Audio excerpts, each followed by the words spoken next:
मैं तो देखता हूँ कि सऊदी अरब का जिस तरह से स्टेक बढ़ गए पाकिस्तान में इस समझौते के बाद, तो कल को सऊदी अरब जो है पाकिस्तान पर दबाव भी डाल सकता है कि भाई भारत के साथ ठीक रखो अपना मामला, अगर हमारे साथ दोस्ती चाहते हो। अच्छा, आप भारत के साथ संबंध तो सऊदी के अच्छे हैं ही, और ख़राब होने का उम्मीद भी नहीं है, क्योंकि हमारा कोई उनसे डायरेक्ट झगड़ा भी नहीं, हमारे सांस्कृतिक संबंध भी हैं, हमारे आर्थिक व्यापारिक संबंध भी हैं। और ये मोहम्मद बिन सलमान के साथ जिससे प्रधानमंत्री सर्वोच्च सम्मान मिला, शहबाज शरीफ को तो नहीं मिला सर्वोच्च सम्मान, मोदी जी को मिला। तो मुझे लगता है कि पाकिस्तान सर्वोच्च सम्मान भारत को मिला है। जितना इंगेज होगा पाकिस्तान हमारे मित्र देशों के साथ, उतना पाकिस्तान पर दबाव बनेगा कि भारत के साथ जो है वो हरकतें बंद करें। ये नया एंगल दिया आपने इसमें। एंगल ऐसी इंटरनेशनल डिप्लोमेसी ऐसी चलती है। आज चीन के साथ हमारे रिश्ते सुधर रहे हैं, तो चीन खुल के फिर खड़ा होने में उसको संकोच होगा ना। ठीक बात है, ये भी तो है। ठीक बात, बिल्कुल ठीक। इसलिए मैं इसको इस एंगल से देखता हूँ कि चिंता करने के बजाय भारत जो सतर्क तो रहेगा ही, भारत उसको अपना करना ही पड़ेगा। लेकिन मुझे नहीं लगता कि सऊदी अरब जो है, ये दिक्कत क्या है कि पाकिस्तान के तमाम लोग, पाकिस्तान में बेरोजगारी की हालत बहुत खराब, बहुत ज़्यादा है, तो वहाँ भी जॉर्डन में, सऊदी में, वहाँ की सेना में तमाम मर्सिनरीज आपको ये बात जो लोग कह रहे हैं कि अब ये पाकिस्तान की सेना किराए की सेना के तौर पर इस्तेमाल करेगा, हो ही रही है, पहले से ही हो रही है। ये तो खुल के एक्सपेक्ट हो गया। कतर में पाकिस्तानी जैसा एयरफोर्स वाले जाके वहाँ ट्रेनिंग लेते हैं और वहाँ उनकी एयरफोर्स को के साथ उनका कहते हैं जब जियाउल हक थे राष्ट्रपति तो इन्होंने फिलिस्तीनियों को भी मारा था किसी दूसरे देश में जाकर के। सेना इसी तरह से मर्सनरीज के तौर पर हमेशा काम में आती रहती है, उसमें कोई ऐसी बड़ी बात नहीं है। वो इस्तेमाल उनका किया जाता है कि क्या किया जाए। और बहुत सारे देश हैं जो अपनी सेना को, पैसा जिनके पास होता है वो सोचते हैं अपने लोगों को क्यों मरवाना है। यूएस में भी ऐसा होता है, यूएस की सेना में भी ऐसा। अब क्योंकि आपने कहा कि भाई वहां का सर्वोच्च सम्मान तो मोदी जी को मिला हुआ है, शहबाज शरीफ खुद नहीं मिला, कैसे नवाज शरीफ को भी नहीं मिला। पाकिस्तान के मोदी जी का जन्मदिन था, सर लगे हाथ ये बात कर लेते हैं। मैं चाह रहा था ये बात करना, मौका मिला आज से। कल कुछ अलग हुआ है। आप सोशल मीडिया देखिए, कितने देशों के राष्ट्राध्यक्षों ने, प्रधानमंत्रियों ने, चांसलर्स ने प्रधानमंत्री को विश किया। लोग कह रहे हैं कि अगर कोई इसका डेटा निकाले तो शायद ये कोई विश्व रिकॉर्ड भी बन जाए कि एक राष्ट्राध्यक्ष के या एक प्रधानमंत्री के जन्मदिन पर इतने देशों ने बधाई दी, और बधाई भी वीडियो बना करके दी। Thank you Modi ji, congratulation on your 75th birthday, 2 line वाले नहीं ट्वीट, पूरा बाकायदा वीडियो बनाया। ऑस्ट्रेलिया के प्रधानमंत्री ने वीडियो बनाया, न्यूजीलैंड के प्रधानमंत्री ने, अब छोटे छोटे कितने देश हैं, और वीडियो बना करके उनको बर्थडे विश किया। प्रधानमंत्री ने, अगर आपने जवाब देखा हो प्रधानमंत्री का, उन्होंने 3-4 ट्वीट किए रात में, और वो वाकई दिल से हुए ट्वीट लग रहे हैं। जब उन्होंने कहा कि भाई मैं अभिभूत हूं इतने प्रेम के लिए, और फिर उन्होंने कहा कि मैं जवाब नहीं दे सकता हर किसी को, लेकिन वो उनकी बातों से लग रहा है कि उनको भी लगा इस बार कुछ स्पेशल हुआ है। तो ये एक बात जो है वो खुल करके सामने आ रही है। रूस के जो राष्ट्रपति हैं पुतिन, वो तो कई देशों के लोगों के साथ बात कर रहे थे, मीटिंग में थे, और वहां उन्होंने मीटिंग में कहा कि मैंने आप लोगों के बिहाफ पे विश कर दिया है। अब ये कितना अनयूजुअल है, इसको आप सोचिए।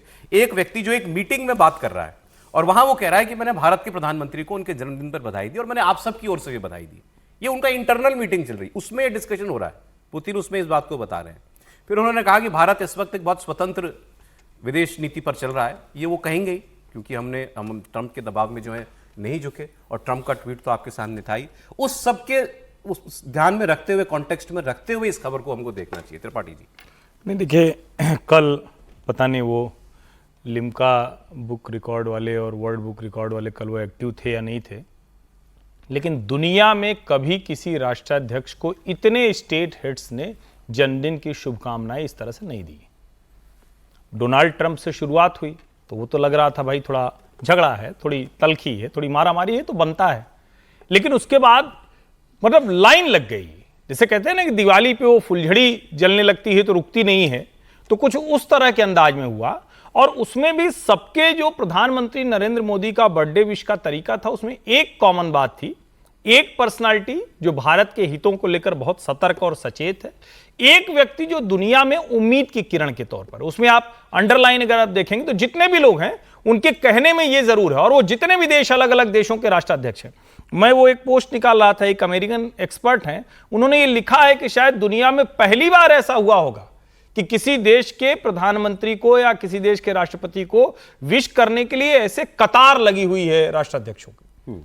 ये अपने आप में भारत की अहमियत बताता है, और जिसको हम बार बार कहते हैं कि 21वीं शताब्दी किसकी होगी, साउथ एशिया की होगी, साउथ एशिया में किसकी होगी, उसका थोड़ा सा संकेत भी देता है। तो मुझे लगता है इसको इस तरह से देखा जाना चाहिए। और भारत में जो लोग हैं वो निश्चित तौर पर इसको देखते हैं कि आज हमारा समय आ रहा है, हम हर क्षेत्र में आगे बढ़ रहे हैं और प्रधानमंत्री नरेंद्र मोदी की लीडरशिप उसमें आगे तीन बातें मैं किसी को पढ़ रहा था, उन्होंने कहा इसको तीन एंगल से देखना चाहिए। बिल्कुल ठीक आपने कहा कि अनयूजुअल था जो हुआ समीर जी। एक तो भारत अजय, लेकिन एक चीज और जोड़ दूं, ये थोड़ा दूसरा वाला पक्ष है लेकिन पता नहीं उसकी चर्चा अब करें।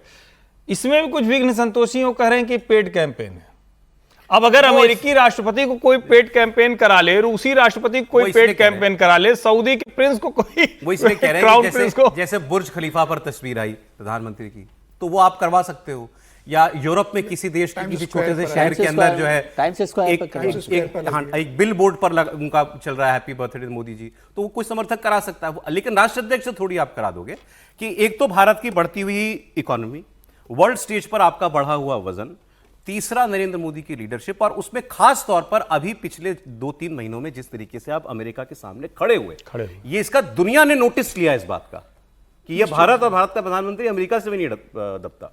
निश्चित रूप से सिर्फ आप इकोनॉमी पावर बन जाओ तो उसके आधार पर कोई देश का राष्ट्राध्यक्ष आपको बधाई नहीं देगा।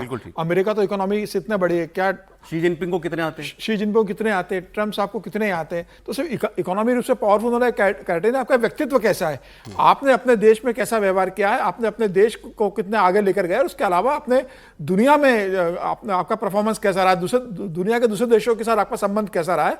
और भारत ने बताया कि भाई हमारा संबंध दुनिया के देशों से कैसा रहेगा। प्रधानमंत्री मोदी ने बहुत स्पष्ट किया, फिर चाहे वो रशिया के साथ हो चाहे यूक्रेन के साथ हो, दोनों को प्रधानमंत्री मोदी ने बराबर का सम्मान और सहयोग दिया है। कहीं यह नहीं कहा कि भाई भारत किसी एक के पास झुक रहा है। तो दुनिया में प्रधानमंत्री मोदी ने बताया कि हम भाई तटस्थ हैं, जो सच होगा जो सत्य होगा उसके साथ खड़े रहेंगे, जो युद्ध करेगा उसका विरोध करेंगे। ये समय युद्ध का नहीं बुद्ध का होगा।